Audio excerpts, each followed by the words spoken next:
Hello friends, welcome back to my new blog. कैसे हैं आप सभी? आई होप कि आप सभी लोग बहुत ही बढ़िया होंगे और अपनी तैयारियां बहुत अच्छे तरीके से कर रहे होंगे। तो आज जैसे कि थंबनेल के द्वारा आपको यह पता चल गया होगा कि आज मैं ओटीआर के बारे में बात करने वाली हूं और साथ ही साथ रोजगार पंजीयन के बारे में। तो आखिर ओटीआर होता क्या है? तो ओटीआर का मतलब होता है वन टाइम रजिस्ट्रेशन। अगर आपने एक बार रजिस्ट्रेशन कर लिया तो उससे आपके समय की बचत होगी। और ओटीआर में आपको अपना नाम, पता, साथ ही आधार कार्ड नंबर, ईमेल आईडी और जो भी आपके दस्तावेज हैं, जो जो आपने पढ़ाई कर रखा है, वो सारे डॉक्यूमेंटेशन आपको अपलोड करने होंगे। एक बार आपके फ़ोटो, थंबनेल, आपके सिग्नेचर, सब चीज़ें।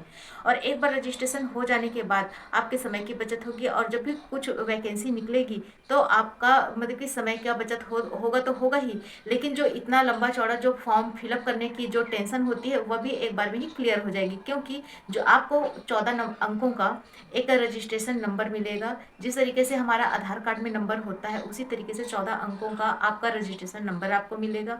और जब भी आप कोई सा भी वैकेंसी आता है, आप वह नंबर केवल उस पर फिलअप करेंगे और आपका रजिस्ट्रेशन कंप्लीट हो जाएगा। और केवल वह जो अमाउंट लग रहा है, चाहे आप कोई से भी कैटेगरी के हैं, सबके कैटेगरी वाइज प्राइसेस जो रेट होता है, शुल्क होता है, वह डिस्ट्रीब्यूटेड होता है। तो उसके अकॉर्डिंग आप केवल शॉर्टकट में आप अपना फॉर्म भर सकते हैं। तो यह तो हो गया ओटीआर का। अब ओटीआर क्या एक एग्जाम का ओटीआर क्या सब एग्जाम्स में एप्लीकेबल है? तो नहीं।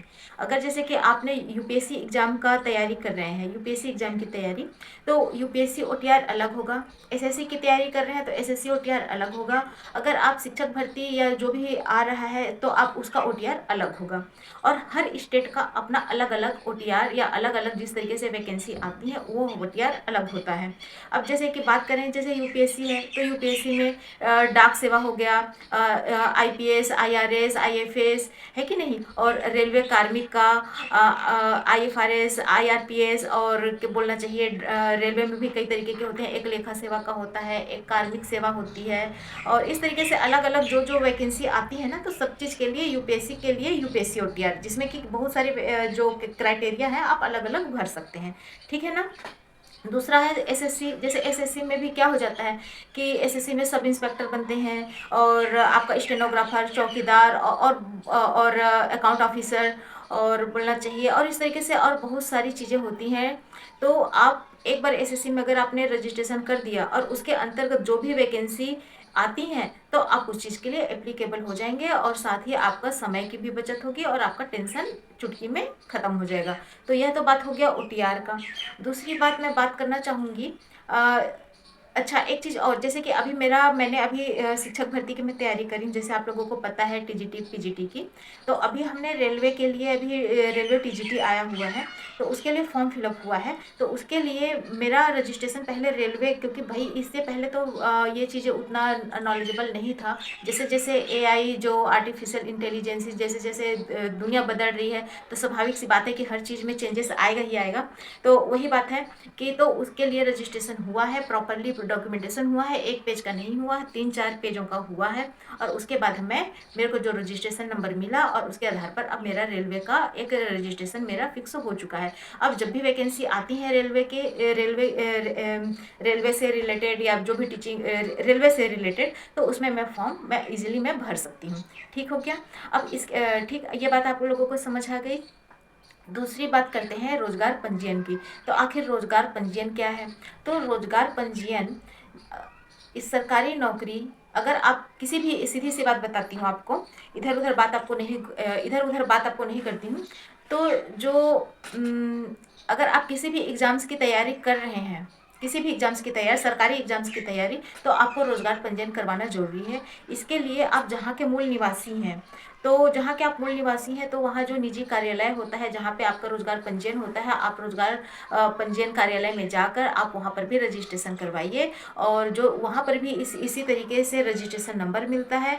और जब भी आपको सरकारी नौकरी लगती है या फिर किसी निजी संस्था में भी अच्छी जगह पोस्ट लगती है, तो यह जो रोजगार पंजीयन का जो नंबर है, जैसे रोजगार पंजीयन में हमने करवा लिया तो उसका भी बेनिफिट है। ओटीआर का अपना अलग चीज़ है और रोजगार पंजीयन का अलग चीज़ है।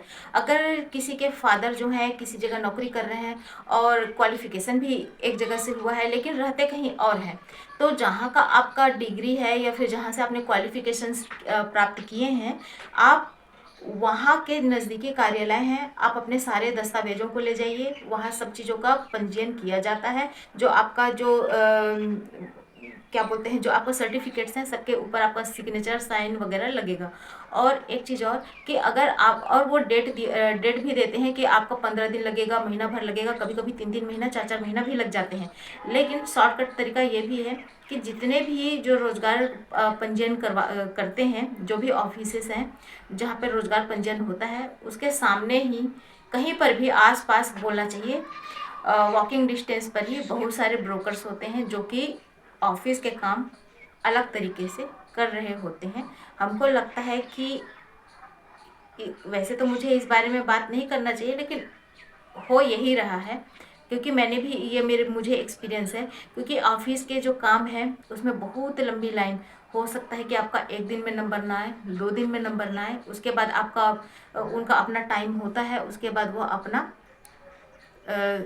अपना जो भी कार्यालय है वो बंद कर देते हैं, उनका चाय टाइम हो जाता है, लंच टाइम हो जाता है, सब चीज़ हो जाता है, और आप 1 दिन भटकेंगे, इतनी दूर से जाकर आप रोज़गार पंजीयन करवाएंगे, इतनी लंबी लंबी लाइन होती है, नहीं हो पाता है। तो उसके लिए सामने जो ऑफिस होते हैं ना रोज़गार पंजीयन के आजू बाजू आगे जैसे भी, तो वहाँ पे ब्रोकर्स होते हैं, वो इजीली ऑफिस तक, जो ब्रोकर होते हैं वो वहाँ तक पहुँच जाते हैं। आपका सर्टिफिकेट जो है ओरिजिनल आपसे मांगा जाएगा, नंबर, वो अपना पूरा चीज़ें दे देंगे, सारी चीज़ें ऑफिस के तरीके से होगी, सरकारी तरीके से ही होगी, इसमें कोई वो दो संशय की बात नहीं होती है।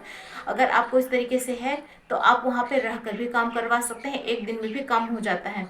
मेरे कामों के लिए कम से कम मुझे 3 दिन का वक्त लगा था। मेरे सारे जो ओरिजिनल डॉक्यूमेंट्स थे वही सबमिट होते हैं, और उसमें कई जगह हो सकते हैं, देखिए मैं ये नहीं बोल सकती कि हर तरीके के होते हैं, लेकिन वो देखने से पता चल जाता है कि कौन सच्चा है कौन झूठा है। वो रोजगार कार्यालय के जो सामने होते हैं, कौन सच्चा है कौन झूठा है वो पता चल जाता है, उनका काम बोलता है, उनके उनके पास और भी बहुत सारे स्टूडेंट्स आपको दिखाई देते हैं, तब भी आप करवाइए। अदरवाइज अगर 1-2 दिख रहे हैं और आपको मन में डाउट हो रहा है तो आप मत करवाइए, और सीधे आप रोजगार कार्यालय में जाके आप पंजीयन करवा सकते हैं। अदरवाइज ये शॉर्टकट तरीका है अगर आपको जल्दी से जल्दी चाहिए हो तो। और बस यही है आज मुझे बस यही 2 चीज़ों पे जानकारी देना था, क्योंकि काफ़ी लोगों को यह डाउट होता है कि क्या करना चाहिए क्या नहीं करना चाहिए। सिंपल सी चीज़ है, हड़बड़ाने की बात नहीं है। ओटीआर करवाइए, आप जो भी चीज़ों का आपका निकलता है, एग्जाम में वैकेंसी वगैरह निकलता है, हड़बड़ाने की बात नहीं है, आराम आराम से आप कर सकते हैं। और रोज़गार आप पंजीयन वो भी करवा लीजिए अगर नहीं हुआ है तो, क्योंकि अगर आपकी नौकरी लग जाती है तो हो सकता है कि यह चीज़ बाद में यह बहुत टाइम टेकन हो। तो टाइम टेकन चीज़ें करवाने होने से पहले है कि समय से पहले अगर हम सारी चीज़ों को अगर कर लें टाइम के रहते हुए, तो यह बहुत अच्छी चीज़ है। तो बस आज के लिए इतना ही। आपको मेरा ब्लॉग अच्छा लगा हो, जानकारी सही लगी हो तो आप मुझे बता सकते हैं, और अगर किसी प्रकार की कोई त्रुटि हुई हो तब भी आप कमेंट कर सकते हैं। आई एम एबल, और मैं अपनी गलती सुधारने के लिए तैयार हूँ। धन्यवाद।